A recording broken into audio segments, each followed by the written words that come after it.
Alrighty, guys, welcome back to Evolution and Integration. I'm Mac Grabowski, and today we are going to be talking about one of the 6 foundational principles, that is nutrition. How I apply it in my own life, my general philosophy around nutrition, and how you can optimize your own nutrition. So this comes from the idea that I learned through Paul Chek, through the Chek Institute. It's not something new. But there are these 6 foundational principles: movement, effective thinking and thoughts, breath, nutrition, sleep, and hydration. Today, we're going to be talking about nutrition and how you can, make it your own, how you can use nutrition to reach your goals of a healthy and happy life and whatever that means to you. We're going to be diving in a lot of my own opinions on the things. I'm not God, but I do know a decent amount of stuff about it. So I know you'll learn something. I know you're going to gain something from this. So let's go in on this. So my general philosophy around nutrition is that you want to maximize the nutrients that you bring in while also maximizing your satiety. Satiety is a term for like how full a food makes you, like the opposite of hunger, right? So if you eat a food and it doesn't make you hungry for a while, that's very satiating, right? Satiety is high for that. So high nutrient density, high nutrients. I'll get into kind of the difference there and why I even said the 2 different things. High satiety levels, and then also minimizing all the toxins, junk, and excess calories that comes with processed food. Okay, if you just followed that, you would probably reach all your diet goals. Now, it's a lot more complicated than that. It is a lot more complicated than calories in and calories out. This is this funny kind of like esoteric debate that goes on in the nutrition space of like, oh, yeah, calories in, calories out, thermodynamics, you can't go past all of that. We get like the Lane Norton types, and my boss, Brian Sanders, who is a big anti-calories in, calories out guy. And I tend to agree with Brian on this. It's like if someone comes to a financial investor and he's like, hey, man, I really want to save some money. How do I do it? And the guy's like, well, listen, all right. You need to spend less than you're making, and you will eventually have more money. And the guy will be like, well, no fucking duh, bro. Like, thanks for telling me something I already knew, but how do I do it? Right? It's the same thing with calories. It's like, oh yeah, eat less than you actually expend. Less calories in, more calories out. You'll lose weight. It's like, cool, but I think it's a little bit more nuanced than that because most people don't do well with that advice. I was about to say most people are overweight, but that's not true. I believe a figure I saw, there's only like 15% of people are metabolically healthy, right? So I think that's, 60% are overweight, 20% are underweight, or maybe 65% are overweight and 20% are overweight or underweight. Besides the point, it's not working out, people. So, all right, back to my general, on this. Whole foods, number 1, is key. I'm going to talk about animal foods, plant foods, the differences between there. But ultimately, what this comes down to and why my general philosophy is maximize nutrient density and satiety while limiting processed garbage. Okay, let's dive into each of those key things so that you understand that. Maximize nutrient density. Nutrient density is the density of nutrients that are in a given food. Essentially, how many nutrients are in a given food, whether that's per grams or per calories. Both are important when looking at foods. Reason being, I have this cool chart that I'll post on my Instagram after this, and I did in a reel a while ago, that shows the nutrient density of different foods in the 6 key micronutrients and minerals that are most commonly lacking, or people are most deficient in, rather, worldwide. I think it's zinc, folate, B12, calcium. There's some other ones in there. Iron. And the highest ones on that list are the ones that have the most nutrients in it with the least amount of calories or grams. And that's really important because if we were to match up 100 grams of zinc, okay, you could eat some vegetables. I don't even know what vegetables have a lot of zinc in it. You could eat some vegetables that say they have a lot of zinc, but you also have to eat like 15 ounces of them, a pound of cabbage, we'll say, right? Like that's a lot of freaking cabbage, right? And then how many calories is that? And you're not just going to eat raw cabbage. You're probably going to dress it up with some oils or some other spices and things like that. Well, how many calories does that add to it, right? And then you get into the ideas of like that I'll talk about later and different defense chemicals and how that inhibits nutrient absorption. Okay, back to nutrient density. Because nutrients, our digestion is very, number one, it's very individualistic, meaning not all humans are the same with their digestibility. And like my genes go one way, but also the environment and how I'm living my life also affects it in the food I eat. So with this nutrient density idea, right, prioritizing the foods that have the most nutrients is going to get you the best bang for your buck. And there's like, okay, let's just go on animal protein versus plant protein. This is a very simple one.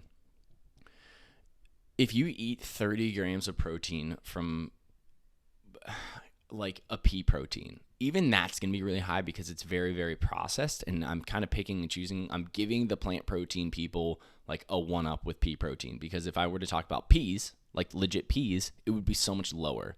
But their score, there's a amino acid like digestibility score. I can't remember the actual acronym for it, but it's very readily available. You'll know exactly what I'm talking about if you research it. They essentially just score like, hey, if you eat 30 grams of protein of whey protein versus steak versus pea protein versus peas, how much of that protein actually gets into the body and the bloodstream?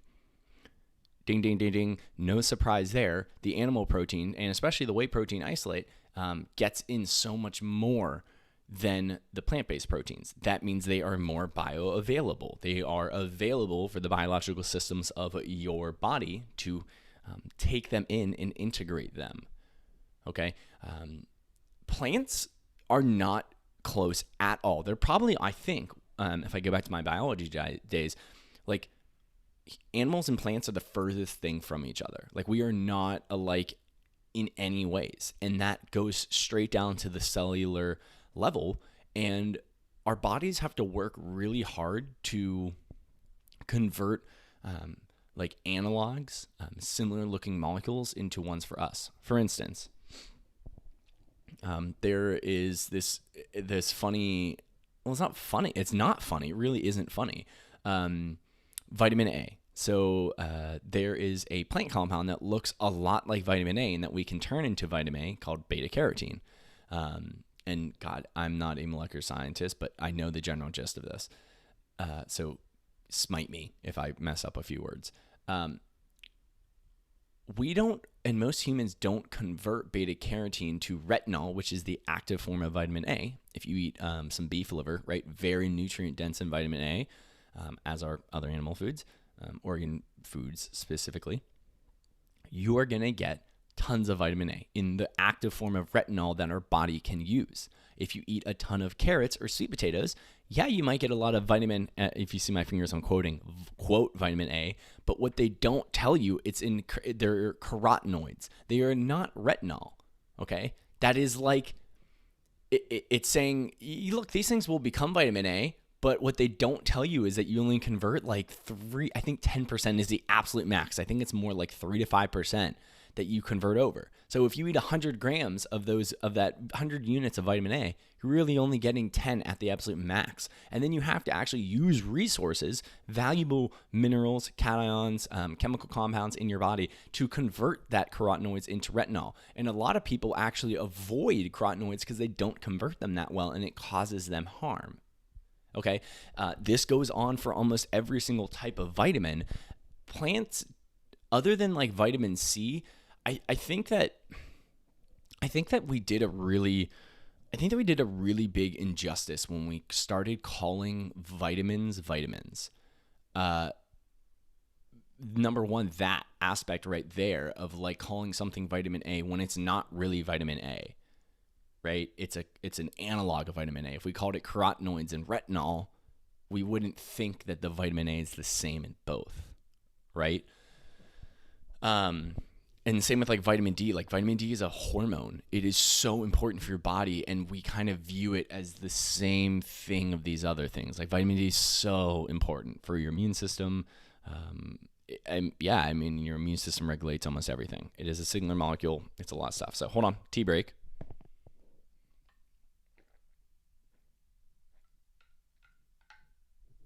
Sorry guys, and I hate editing, so I'm not going to edit this out. Just need my caffeine, my plant chemicals. Okay. So, yes, nutrients are very different. And animal ones are just better. Sorry, folks. I'm definitely a little biased because I definitely thrive on a more animal-rich diet. Not to say that I have one of my good friends, Nick Cool, who cannot eat like me. If you looked at us on the outside and even our genes, I think our genes are pretty similar, but he has to eat he thrives on a lot more fiber. That's cool, man.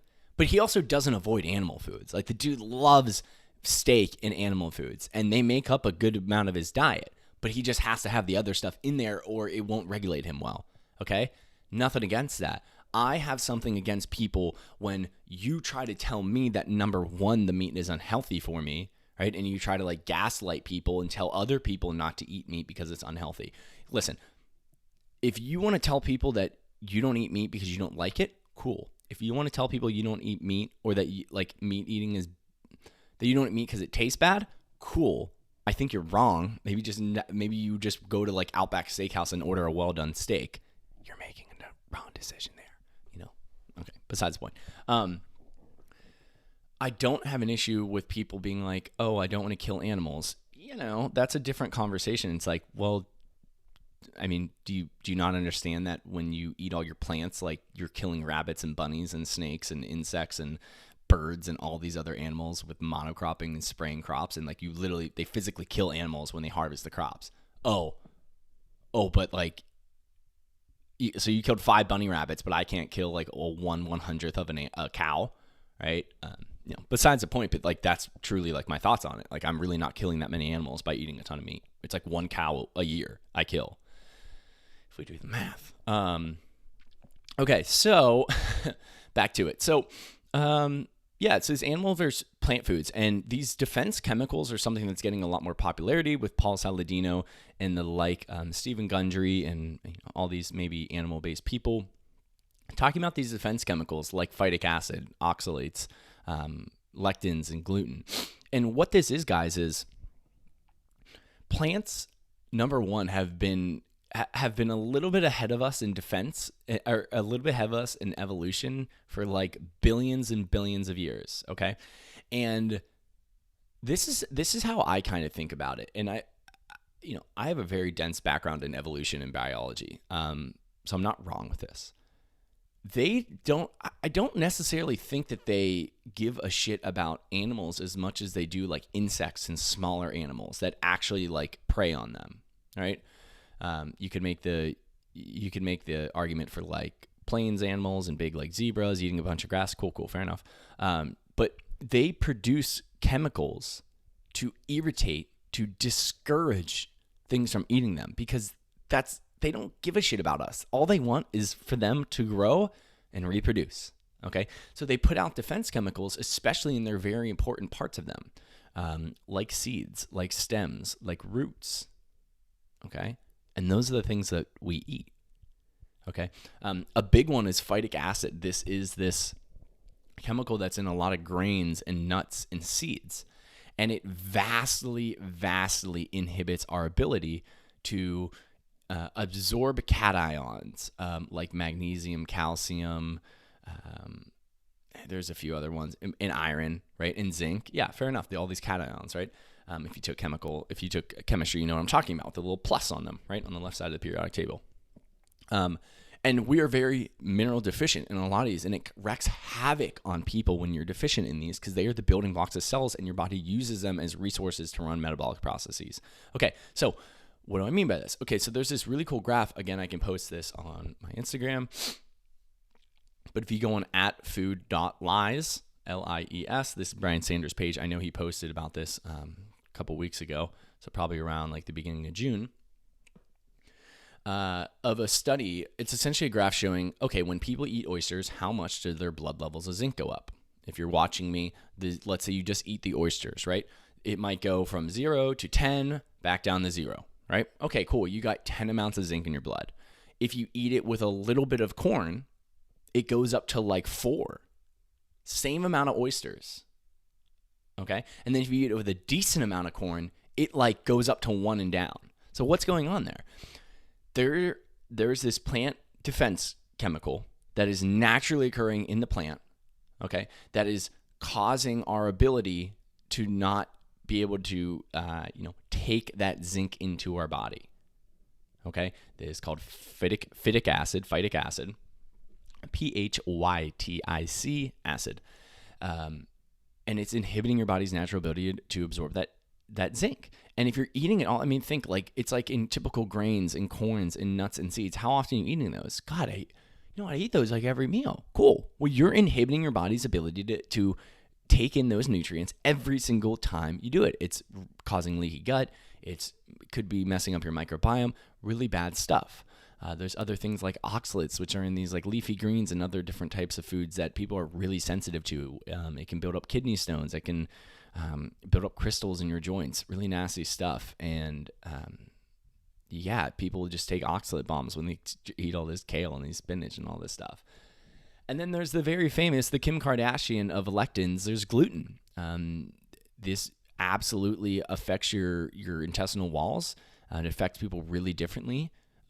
To say that you don't have celiac disease, so you're good, is like there's a spectrum of gluten sensitivity from 0 to 100, and the only way they classify you as having celiac is by being like 95 and above. So you could be at 85 and they won't classify you as celiac. Okay, it affects people in different ways. And listen, I'm not here to say that you shouldn't be able to eat that stuff, but just to educate people that, hey, veggies aren't this like, especially vegetables. Fruit is a different story because fruit is ripe fruit.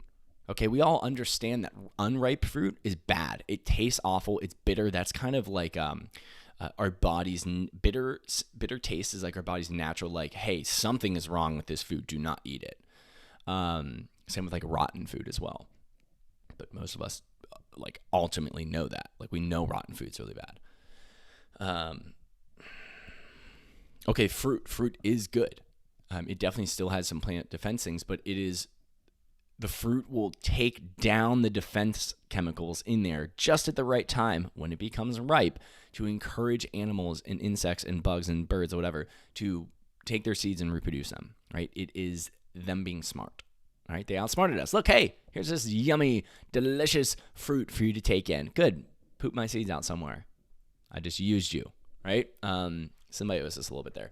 Okay, and then there's also this really interesting concept, and this is my last one on the plant foods, and then we can get on to like actually food and what I eat. There's this idea of like antioxidants in food, and it's really interesting. I read The Carnivore Code by Paul Saladino, and listened to many talks around this subject, but like there is a lot of studies to counteract the idea that plants are great for people. It's more so like it's pretty up in the air, and maybe it seems like it's very individualistic on it, right? A big one that people cite is, number one, a lot of nutrition research is really weird because it's all epidemiology, okay? Don't take nutrition research unless you understand research or you're looking into the ideas, because not many of them are randomized controlled trials, and it's just like a lot of science and nutrition research goes off of like food questionnaires. So like, how much food did you eat then? It's all kind of like they're questionnaires, right? It's not like actually what's going on. So there's definitely some user error there. But there's this thing called healthy user bias, and I find this very interesting. So if you do nutrition research in Western countries like the United States and Europe, where it is generally considered like meat is bad, meat causes cancer, meat is worse than smoking, avoid animal fats, eat your grains, get your 4 cups of grains every day, tons of veggies, avoid milk, right? If you do epidemiological studies, it tends to show that vegetarians and maybe not vegans, vegetarians live longer than meat eaters.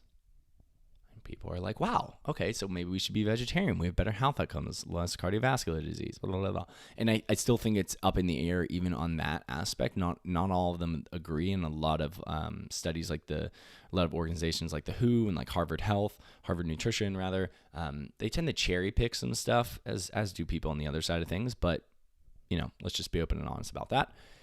But if you do those same studies, which they're done, they're 100% done. This is part of the cherry picking I'm talking about in Eastern countries. And what I mean by Eastern is like Eastern Asia, Japan, China, Taiwan, Hong Kong.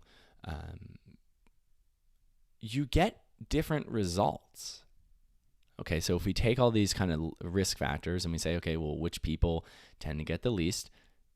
It's the meat eaters. It's the people that eat the most meat that get the least. Okay, so what's going on here? Is it a difference in human biology? Yeah, it could be playing into that. But what generally is accepted as the reason why is this thing called healthy user bias, which states that if you are a vegetarian in the United States, you tend to there's a bias there. Because you do a lot of other healthy things. You tend to get more sunlight. You tend to go to more yoga classes. You tend to exercise more. You tend not to smoke.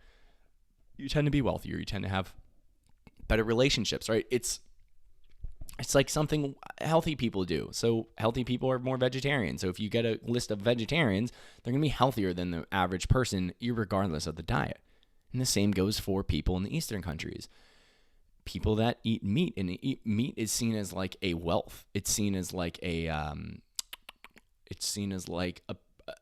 health status. Like if you're poor, you don't eat meat. And if you're like trying to be affluent and show off your pride or just trying to be healthy, right? You eat the meat because that's the healthiest stuff. And if you go to like these Eastern countries, like it's all they care about is meat. It's just like meat everywhere. Fish, sushi heavy in fish, steak tartare, organ meats, all the stuff, nose to tail stuff too. And so it's just interesting. Another thing about the plant and the animals, wow, I really got into this, is I'll be short with this, is this concept of antioxidants. Like, oh, plants are full of antioxidants. I don't necessarily think that that's true, and it's not true. So what happens is they do this study. So you eat a bunch of these plant molecules, we'll say blueberries. Fruit is a little bit different. I think they have different, and again, it's like, oh, it's antioxidants. It's like, dude, there's so many different types of antioxidants. Like, which one are you talking about? What kind of effects does it have on the body? So some of these studies with plant antioxidants, what they do is they eat the food and then they measure your body's levels of glutathione. Glutathione is your body's natural and most potent antioxidant. What does antioxidant mean? Oxidation is kind of like stress on our body. It's how our body exhibits stress. So over time, we get tons of oxidation. If you smoke, you get tons of oxidation. If you eat inflammatory foods, you get tons of oxidation. And glutathione can work as an antioxidant to kind of lessen the load and get rid of that inflammation. Okay? So you eat a bunch of vegetables and your glutathione goes up. And they're like, look at this. It has so many antioxidants in it. The vegetables are doing such a good job. Okay. But they don't tell you the full story. Or maybe they're just like not looking into it. But what goes on is the plant chemicals, these defense chemicals, actually go in and have negative effects on the body. And what does your body do? It says, whoa, look at all this inflammation going on. We need to produce glutathione because we have to get rid of this inflammation. So your glutathione goes up and they're like, look, oh my God, it's the good stuff, right? I like it. And I always use this example. It's like, that's like cheering on the firefighter. If firefighters show up at your house, you're like, oh my God, thank God the firefighters are here. And you're like, woo. And they're like, hey, yo, there's a fire going on. Stop cheering. Right? Like, I know you're happy to see us. Like, we're good people, but like, why is there a fire in your living room every day? Like, stop lighting the fire. Like, we don't need to be here. Okay. And you can, so it's like taking one step forward, but to take two steps back. So you're down in a negative. Take one step forward to take two steps back. And again, the plant defense chemicals affect everybody differently, but why do you need to take those steps backward when you can just produce glutathione in other ways? You can avoid that damage. And there's definitely something to be said about chemical hormesis. So hormesis is the idea of putting stress on the body. That stress, then you get stronger afterwards. We do this with weightlifting. That's a type of hormesis. You do this with sauna, cold plunge, right? You can do chemical hormesis too. Like if you put a little bit, it's a homeopathic idea.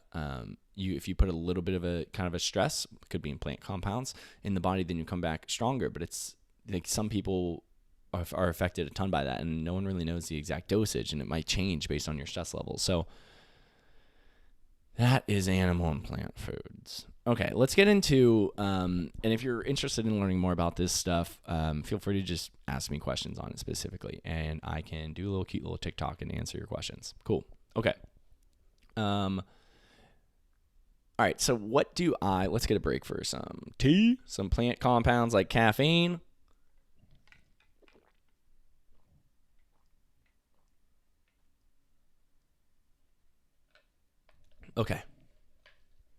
Okay, again. Caffeine is a plant defense chemical. It makes bugs that, like, when the bugs eat the caffeine, they go crazy and they don't know where they're going and they forget where they're going. And then they stop going to the plant. Okay? And we're just like, whoa, if we just like brew this up, put it in water, like it makes us more productive, right? Could have some negative effects long term, but hey, doesn't affect me. I get off of it a little bit every once in a while. Sometimes. Shh. We don't have to talk about that. Okay. Okay, so what do I eat? Number one, I'm going to be open and honest, guys. I am not perfect. Okay, I follow the 80-20 rule. 20% of my diet is kind of shit. I'm trying to be better with it. I am getting better with it. And, I can't be perfect all the time. So what do I snack on? Trader Joe's ice cream cones. If you've never had them before, I was not introduced to Trader Joe's, or I knew what Trader Joe's was, but I didn't know how amazing it was until I moved to Charleston and I had one near me. Because in Pittsburgh, we don't have one near us. There's one in like the South Hills is like the closest one, which if you're from where I'm from, it's far away. Yeah, so ice cream cones, delicious. I love butter on sourdough, which isn't necessarily the worst thing if you're doing around exercise, but still not the best. Tortilla chips and pimento cheese. Fire. If you don't know what pimento cheese is, get some ASAP. And Chinese food is, I just love it. All that MSG, fried chicken, seed oils. Wow. Okay. I say this because I'm not perfect. Everyone thinks I had a worker at my old job. Like I went and got like I went to this like really good restaurant that has literally the best fried chicken in all of Charleston. It's so good.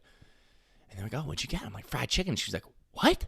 And I was like, "What's wrong?" And she's like, "I wouldn't think you eat fried chicken." And I'm like, "What do you mean?" And she's like, "You're so healthy." And I was like, "I mean, yeah, but like that doesn't mean I don't like enjoy food every once in a while, enjoy some unhealthy food every once in a while." And nothing against people that wouldn't do that. Hey, nothing. It's just like, come on, like I'm human, right? Okay, so then how do I approach food? Number one, I really only eat like 2 meals a day. I also start off with my morning with some type of like butter, coconut oil, coffee, or tea. So I wake up in the morning, do my morning routine, have my water. I wait around an hour and a half to 2 hours after I wake to get caffeine in my body. That way my body can naturally produce cortisol, and I'm not like hijacking that system to downregulate my natural cortisol. I get up a big thing of coffee. I drink a lot of coffee, but it's not a lot of grounds. I put a little grounds and a lot of water. That way I can use it as a vessel for my butter and MCT oil.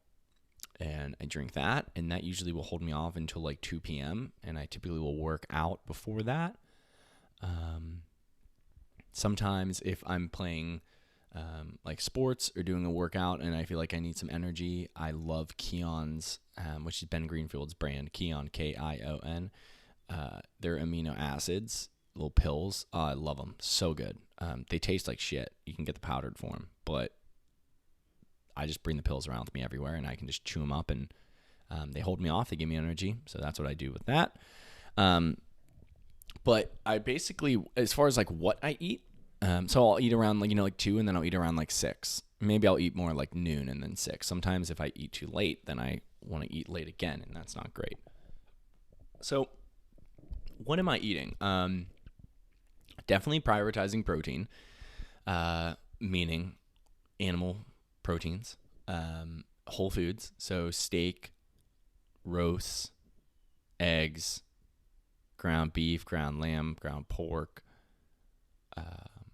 That's about it. Chicken sometimes. And guys, like it's so simple. And fish sometimes, but realistically, I don't really eat sardines. I don't like buying. I'll eat salmon every once in a while. I'll eat salmon if it's. Oh, okay. I'll talk about it later about restaurants and what do I do there. But that's it, guys. Like it's so simple. Like, don't get me wrong. Food's amazing. Like everybody here knows, like food is absolutely incredible.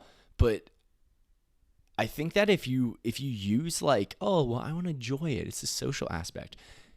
If you use that as an excuse to splurge and eat awful foods all the time, or to not make foods because it's too complicated, and then you just go get processed foods because it's easier, you're not serving yourself. Okay, like I personally think like you should keep like 5 to 6, 7, 8 meals that are simple to make that you can make and then like redo. So like you can make like for me, one is ground beef, eggs, maple syrup, and toast. Okay, I can I can cook the ground beef. Like the ground beef is kind of the limiting factor there. If I had to cook ground beef every time, that would be a lot of time. But if I cook ground beef once, I can keep it in the refrigerator, heat it up real quick, put up the eggs, make the toast. Boom! It's literally done within 10 minutes. Prioritizing that protein, because number one, we go back to the beginning of the conversation, that is the most satiating. That is number one. It has very high nutrients. It's not just protein. It's all these dense minerals, amino acids, vitamins, taurine, carnosine, tyrosine, leucine, all these things that your body needs to thrive. Animal proteins do a really good job of giving that to you in a manner that you can digest well. Again, back to that nutrient bioavailability. Okay. So those are the proteins. I use carbs more around workouts. Right now, I haven't been doing the best job. I've been eating a lot of sourdough bread, which is, and listen, nothing wrong with it. Number one, I'm not getting the best sourdough. I could be better. I'm getting like Publix sometimes, and it doesn't honestly taste that good. I need to go to Trader Joe's and get theirs. Theirs is way better. Whatever they're doing, they're making great bread. But I would probably rather do more fruit. Personally, like I don't really enjoy a ton of fruit. I would like if I had tons of cantaloupe, I would eat fruit all the time. I would eat the cantaloupe all the time and really good watermelon. But like, man, the last couple times I've gotten fruit and watermelon, like they're just like not great, and I don't like that. Like because you don't know until you bring it back. You can't like cut it open at the store. And like with eggs and meat, like you don't really get bad meat or you don't get like bad eggs. You know what I mean? Yeah. But I have been using rice, and I guess I could use more sweet potatoes and white potatoes if I wanted to. Cool fun fact with those starches like rice and white potatoes. If you cool them after you make it, so you heat up the rice, right? You make the rice, and then if you let it cool, and then you can heat it up again, or you can eat it cold. It doesn't matter. It becomes resistant starch, and it actually vastly reduces the blood sugar spike you'll have from that. So that's a cool one. White potatoes and rice, and I think other ones as well. Non-resistant starch. So yeah, that's kind of what I'm doing. Then with the fats, so I kind of hit all the macronutrients here. Butter in my coffee, butter on eggs when I cook them. I save the fat from my ground beef, and I cook with that all the time too. I buy beef tallow and lard from a company called Epic. They make really good ones that are everywhere. I put coconut oil in my coffee, and I put olive oil on my salad sometimes when I make those. Yeah. Okay. And Sonic, so that's kind of what I've been doing. I'm doing all right. I think it's getting at a good. Honestly, guys, like the only, I have a body type that I can gain and lose fat very easily. I'm also a lower body fat percentage, so I can see it a lot better, the changes. But it really just comes down to like if I'm eating junk food or not. It's hard for me to gain weight if I'm eating whole foods. And I think that's for most people, like just focus on these whole foods, guys. And I know that you probably already know that. And okay, so how can I provide better guidance on that? Don't buy it. It's hard too because you get to the store and you're like, oh, the damn ice cream cones, they look so good. I'm hungry. Maybe eat before you go to the grocery store. That honestly makes a really big deal. Like, and everybody knows this. Like when you're hungry at the grocery store, you never get out great. Yeah, and like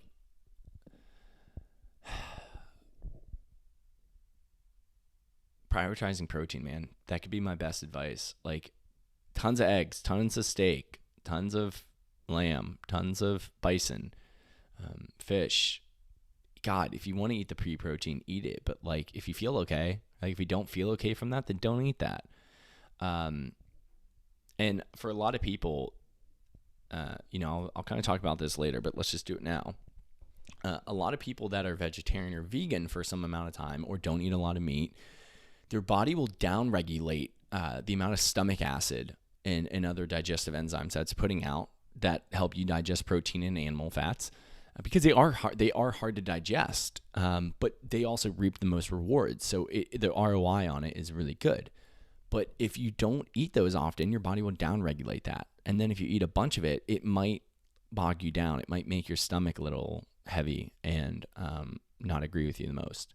The reason why is because you're putting 10 amounts of protein when your body is only used to 3 amounts of protein, and it clogs up the system.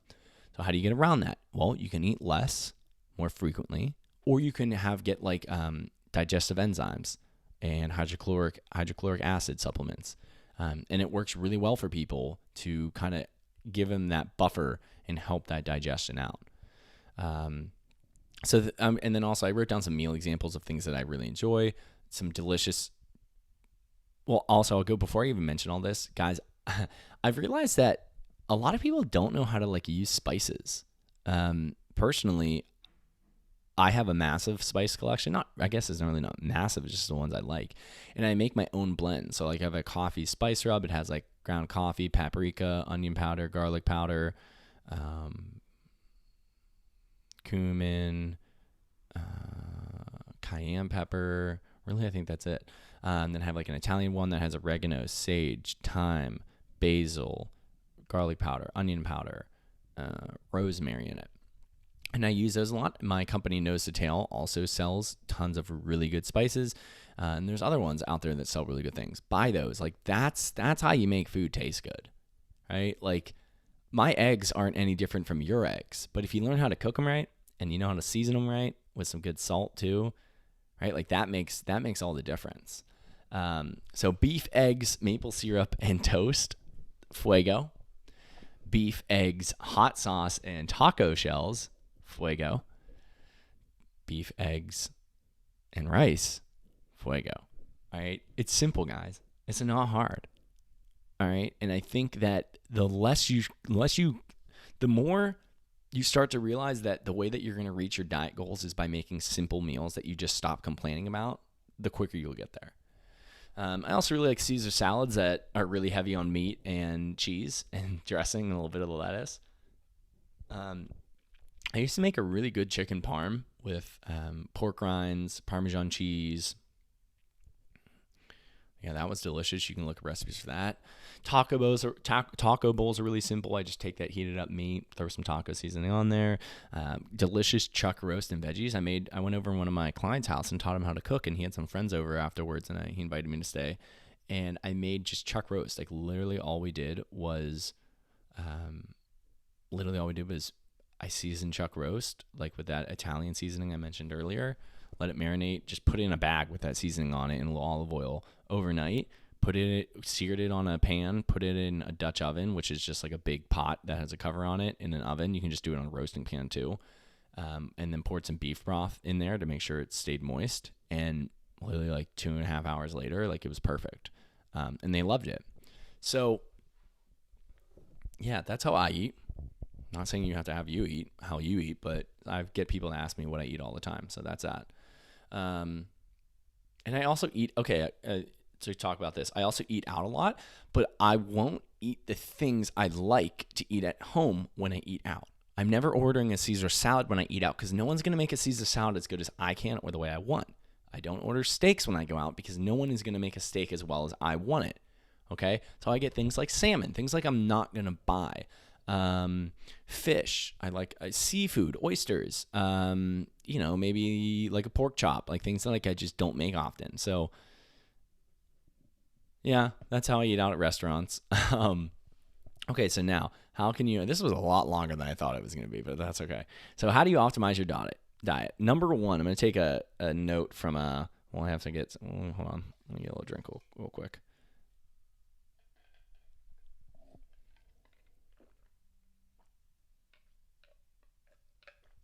Okay. So, from my friend Camille, her name on Instagram is Camille Julia. Becoming Fully Human is her website. She's really cool. I'd look her up. I'd follow her. Number one, like there is no such thing as bad food. There are bad relationships to food. Now, we could say that there are some things of bad food, like industrial seed oils, very refined sugar, even an iffy there. But like, in general terms, there's no such thing as a bad food. It's just your relationship to them can be bad, right? So like sugar isn't bad, but if you tend to overeat every time you eat sugar and then you gorge and then that relates to other destructive behaviors, then yeah, sugar might be bad for you. But for some people, they can eat sugary foods and it doesn't, like they can have a few and they're like, wow, that was great. Thanks. I'm done now. Okay, so them, it's really not a problem. And to you, it's a problem. So is it the sugar or is it your relationship with the sugar? And I implore you to look at that and look at these different types of foods: tortilla chips, ice cream, packaged baked goods, right? Like, what is your relationship to them? Where do you eat them? How do you eat them? Do you eat them quick? Do you take your time? And I kind of had some questions around like overweight and underweight people. Like if you're overweight, like where do you go off your plan? Like where do you typically lose control? Is it around work and stress and not having enough time to meal prep? Okay, let's just have an honest conversation around that and where you're actually not committing to your goals and what you said you were going to do. What emotions come up when you eat or you gorge, right? Oh, so, well, like I was sitting down the other night and I was eating all these chips and I just couldn't stop. Okay, well, like what was going on in your head? Well, nothing. Well, what were you doing? Oh, I was just sitting on the couch watching TV. It's like, okay, well, like, were you enjoying it? Like, how do you feel about that now? Oh, I feel like a piece of shit. Okay. Well, let's dive more into that. Because food has to do with a lot of self-worth and food can be a really easy, like, scapegoat that people use to self-sabotage, deal with shame and guilt and kind of push it off as like a reward system. Yeah. And then if you're underweight or you can't gain muscle, well, like what past stories do you have around food? If you were coming up to me, I'd be like, yo, you need to eat more animal protein and you probably need to eat like some more of these like fruits and stuff like that and weight lift more. Oh, well, like animal protein's bad. Well, tough fucking luck. Who told you that? Oh, this person on the internet that you have no relationship to. Oh, your mom who, XYZ. Like, if you're not willing to give up the lifestyle that caused you to get a certain way, then you're never going to get the results. You have to be willing to give up the past in order to accept a new future. And yeah, food has it's one thing that I've learned is it's really, really, really hard to coach people in nutrition if they don't completely, absolutely trust you in your process. Because you have people that are like, man, I don't want to do keto. And I'm like, yo, we're not doing keto. We're just fucking limiting your carbs so your blood sugar isn't spiking all day. You told me it makes you feel like shit. Yet you keep eating carbs because somebody on Instagram Reels is like, oh, if someone tells you to avoid carbs, then you can't do that. Listen, carbs are for healthy people. You've been fucking gorging on carbs your entire goddamn life. You think you could go without them for a little bit? Right? I don't mean to be rude, but like, be honest, right? Like all these people who talk shit on certain, oh, it's a diet. It's a diet. No, you fucking love stuffing your face with food. How's that feel? Oh, you don't like that? Oh, it makes you fucking 100 pounds overweight and you hate your life now and like all these negative things are happening? Cool. Well, why don't you try and fucking swinging on the other side a little bit, okay? Loving yourself, letting yourself experience a little stress, a little bit of discomfort in order to get a goal, okay? That's a little bit more masculine than the feminine approach of like, love yourself and you can eat any food and be healthy in any body size, right? It's a balance between the two. You're fat. You're not healthy, okay? It isn't the patriarchy weighing down on you. It's your fucking food choices, okay?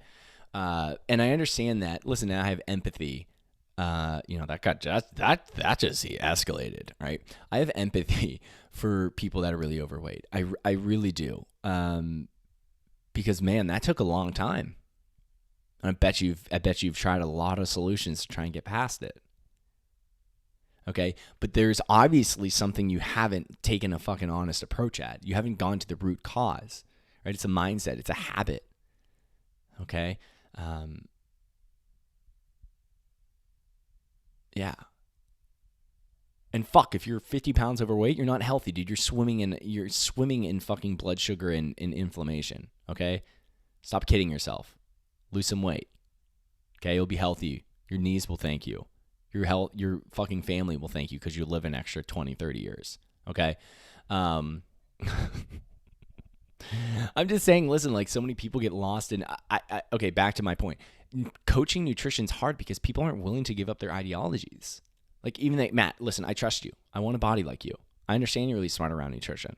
I want to live a life like you. But I'm not willing to give up rice 2 times a day.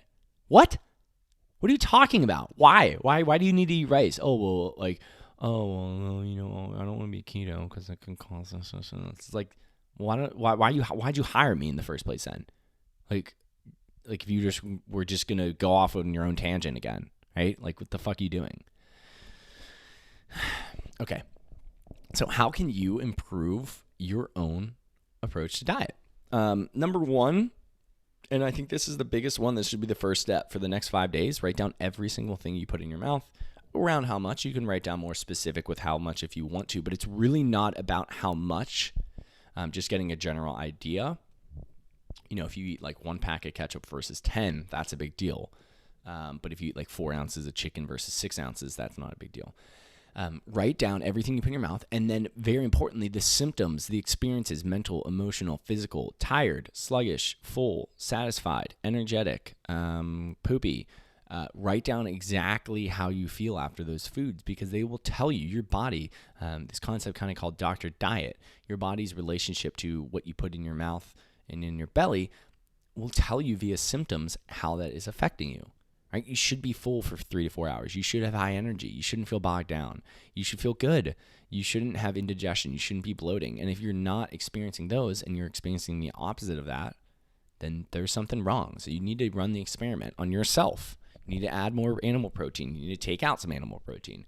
You need to take out some carbs, add some carbs. You need to switch out bread for sweet potatoes. You need to switch out sweet potatoes for breads. Try different things. Try different food combinations to figure it out what is going on. For instance, okay, so let's say sometimes, actually, no, I have noticed this a bit of different types of sourdough, but we'll do different types of food. So let's say I eat my favorite meal. It's, remember, it's the maple syrup, the beef, the eggs, and the toast. And I feel really sluggish, which sometimes happens. Okay, what if I switched out that toast for rice? I don't get sluggish anymore. Weird. Okay, what if I switch out that toast for like half of the toast? Still sluggish. Okay, so it's definitely the toast that's doing it. What if I don't eat the toast and just add a little bit more protein? Nothing. No types of sluggishness. Wow. Or like rather energy crash. It's not really sluggish. It's kind of like, it's a high than a low, right? More of a crash. Wow. That's interesting. So maybe the carbs aren't doing me that great. Okay. the pulverized carbs that just fly through your system. And then just switching out different carb types, different protein types, fats, veggies, all that stuff. And that's it, guys. So, yeah, that is nutrition. That is one of the 6 fundamental principles of health. Hopefully you enjoyed this episode. Hopefully you learned a little bit more about food. I would appreciate it a lot if you guys tagged me on Instagram. If you just took a little screenshot of this episode, shared it. It means the world to me that you would grace your followers with my presence. If you thought you got value out of this, I would appreciate it. If I gave you value, give me a little value and just post on your Instagram story. Or Twitter or Snapchat, whatever the hell you use. Maybe you're not on Instagram. Maybe you just listen to this podcast. Cool. Maybe send it to a friend or a family member or a coworker. That would actually mean the world to me because it means you liked it and you enjoyed it. So we're going to be doing a lot more. I don't know which one I'm going to do next. Maybe I'll do movement next. I like movement. Maybe we'll do movement next. So that's it, guys. Hopefully you all are having an amazing day. Thank you for tuning in. Oh my God, it's been 51 minutes. Whatever. Okay. Have an amazing day, guys. Matt Grabowski out.